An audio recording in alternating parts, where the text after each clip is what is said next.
আমি কয়েকদিন আগে মদিনার নববীতে গেলাম, রিয়াজুল জান্নায়। আমাদের বাংলাদেশিরা ওখানে ডিউটি করে, 10 মিনিটের বেশি টাইম দেয় না, পুলিশ সরায়া দেয়। ওরা বলল, হুজুর আপনি মোহাব্বতে এক কোনায় বয়া ইবাদত করেন, আপনাকে পুলিশ কিছু বলবে না। আমরা বলে দিচ্ছি, পুলিশ আইসা আমার পাশ দিয়ে যায়, আমি বসি এক খুঁটির গোড়ায় বসি, উপরে তাকায় দেখি খুঁটির গোড়ায় নাম লেখা সতুনে উস্তুনে হান্নানা। সুযোগ পেলে ওখানে গিয়ে 2 রাকাত নামাজ। আবার আর একটা খুঁটির উপরে লেখা সতুনে আয়েশা।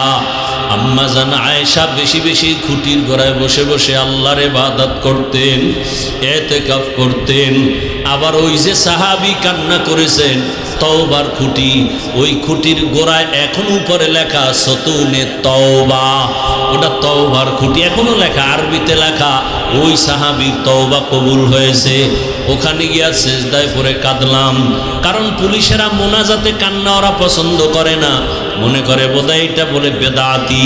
ওরা মোনাজাত দিয়ে কান্নাটারে ভালোবাসে না। সেজদায় গিয়া মনের মতো কাঁদলাম। ও আমার এলাকার মা বোনেরা, ও আমার যুবক বাবারা, ও আমার বৃদ্ধ বাবাজিরা, এতক্ষণ যে এত কষ্ট করে চিল্লাইয়া বয়ান শুনাইছি, একবারও কিন্তু আমি আপনাদের বলি নাই আমার মতো দাড়ি টুপি লাগায় বুজুর্গ হয়ে হাতে তসবিহ নেন। বরং আমি আমার যুবক বাবাদের বলি, ও আমার কলিজার যুবক বাবারা, আমি একবারও বলি না কওমি মাদ্রাসায় যাও, তাবলিগে না গেলে তুমি জাহান্নামী, পীরের কাছে না গেলে তুমি জাহান্নামী।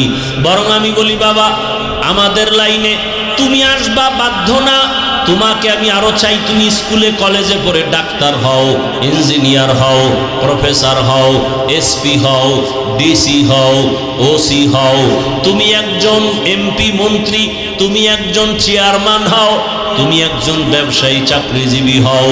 তবে আমার বিদায় বেলা একটা দাবি, বেয়াদব হইও না রে বাবা। তুমি ডাক্তার হয়ে যদি বেয়াদব হও, তাসলিমা নাসরিনের মতো জুতা খেয়ে দেশ থেকে পালিয়ে যেতে হবে। মরণের পরও লাশটা জন্মভূমিতে আসবে না। ডাক্তার হও, বেয়াদব হইও না। ইঞ্জিনিয়ার হও, বেয়াদব হইও না। তুমি একজন জনপ্রতিনিধি হও, বেয়াদব হইও না। বলবা হাফিজ ভাই বেয়াদব হব না, কথার ব্যাখ্যা কি? ভালো করে শুনো রে বাবা, 3 জায়গায় বেয়াদবি করবা না। আল্লাহর কসম, যদি বেয়াদবি করো মরার আগে তোর ধ্বংস শুরু হয়ে যাবে। 1 নাম্বার জায়গা মা বাবা, 2য় জায়গা শিক্ষক, 3 নাম্বার জায়গা উলামায়ে কেরাম। এই 3 জায়গায় বেয়াদবি করলে, মা বাবায় যদি কষ্ট পায় নিঃশ্বাস ফেলেই দেয়, খোদার কসম মরার আগে ধ্বংস শুরু। যদি শিক্ষক তোমার ব্যবহারে কষ্ট পেয়ে নিঃশ্বাস ছাড়ে, ধ্বংস শুরু। আলেম ওলামা যদি তোমার ব্যবহারে কষ্ট পাইয়া নিঃশ্বাস ছেড়ে দেয়, খোদার কসম ধ্বংস মরার আগে শুরু। অনুরোধ করে বলছি, তোমার মতো কত যুবক আছে জেনারেল লাইনে পড়ে, জীবনে মাদ্রাসায় যায় নাই, অথচ স্কুলে পড়িয়াও নামাজ ছাড়ে না, কলেজে পড়িয়াও নামাজ ছাড়ে না। মিথ্যা বলছি? তোমার কপালে কারো বরদোয়া লাগছেনি, না হয় তুমি পারো না কেন?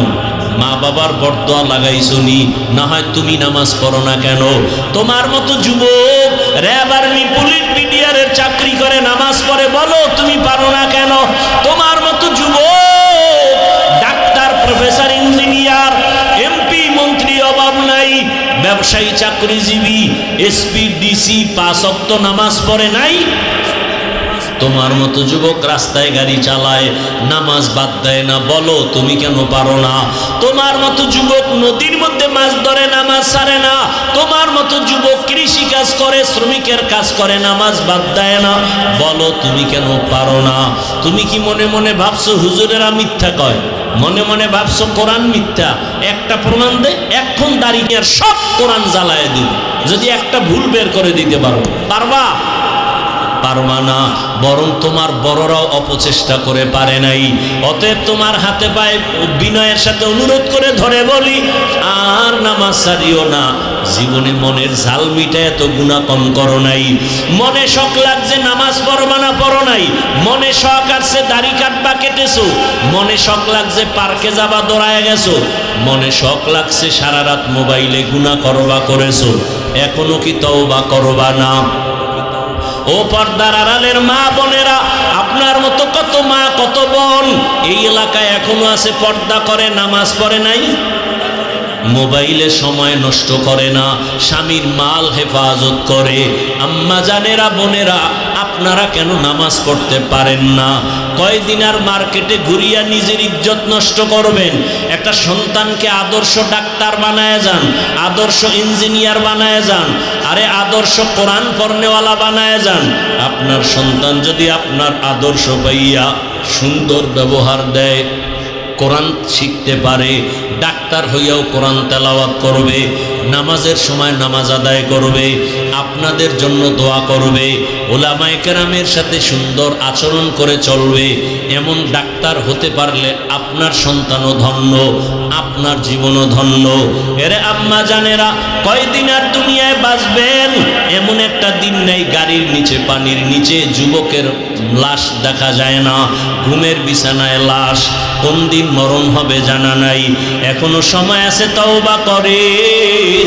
মনেরে বুঝান রে মন, জীবনে কত স্বাধীনভাবে চলছি আর গুনাহ করেছি, আজকে থেকে তৈরি হয়ে গেলাম। আমার মতো নারী যদি নামাজি থাকে আমি কেন পারবো না? আমার মতো নারী যদি স্বামীর খেদমত করে আমি কেন পারবো না? আমার মতো নারী যদি মোবাইল না চালায় আমি কেন পারবো না? আমি একটা ভালো সন্তানের মা হইয়া কবরে যাই, পারলে আলেমের মা হইয়া যাই, পারলে হাফেজে কোরআনের মা হইয়া যাই। যদি জেনারেল লাইনও সন্তান থাকে, অন্তত আদর্শওয়ালা সন্তানের মা হইয়া কবরে যাই, আপনার জীবন ধন্য। যুবক বাবারা, এখনো সময় আছে, মনটাকে বুঝাইয়া তওবা করো, আল্লাহকে বলো, হে আল্লাহ, আমার মতো যুবক জেনারেল লাইনে থাকিয়া 5 ওয়াক্ত নামাজ পড়ে যদি চাকরি করে, ব্যবসা করে, আমি জীবনে তো গুনাহ কম করি নাই, আজকে থেকে তওবা করতে চাই। হে আল্লাহ, আপনি আমাকে এই মাহফিলের ময়দানে নিয়ে আসছেন, আমি তওবা করি, আর নামাজ ছাড়বো না, দাড়ি কাটবো না, বেপর্দায় চলবো না, মা বাবার সাথে বেয়াদবি করবো না, শিক্ষকের সাথে বেয়াদবি করবো না, ওলামায়ে কেরামের দোয়া পরামর্শ নিয়া নবীজির সুন্নত অনুযায়ী জীবন চালাবো। তওবা করার মতো যদি অন্তর তৈরি হয়, মুনাফিকি যদি না থাকে, খাঁটি তওবার নিয়ত যাদের আছে, দুটো হাত আমার আল্লাহকে দেখায় দেন। আয় আল্লাহ, হাতগুলো কবুল করে নেন। আয় আল্লাহ, আমাদের তওবা কবুল করে নেন। তওবার উপরে মজবুত হইয়া চলার তৌফিক দান করেন, আমিন।